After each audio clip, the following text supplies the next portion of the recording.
nasa harapan ko na. Oh. Yan naman pala eh. Tagal ko na kayo hinahanap.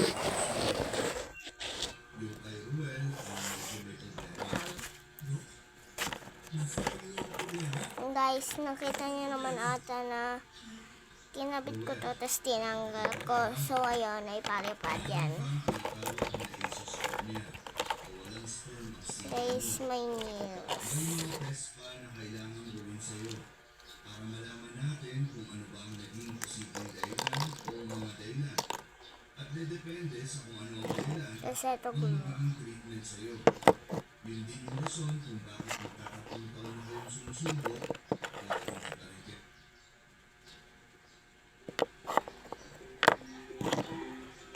Tapos ito.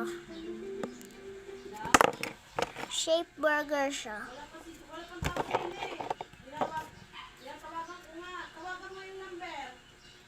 Oh, yan. Yan, guys. Hindi ko na mapakita sa inyo dahil ang haba ng video. Pero lang.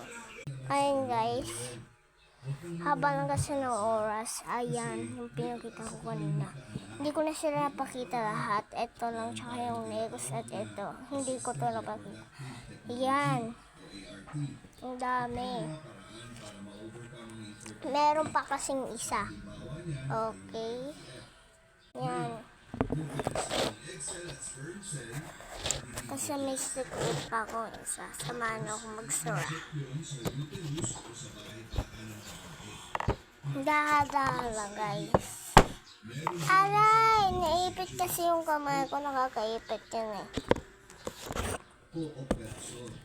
Pwede rin nadaan sa kami. Kaya nga nang sinabi ko, depende sa dahilan ng agiospermia mo ang magiging treatment sa iyo.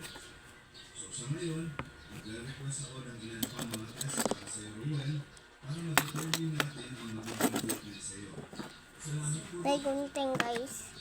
At saka color. Hindi ko na ulit makapakita sa inyo dahil sobrang haba na neto. Kunti na lang oras ko. Ayan. So, lalabas na ako.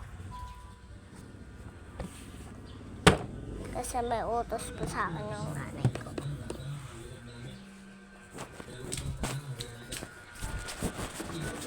Nandun ka na sa sitwasyon. Nakalatag na sa harapan ninyo ang problema na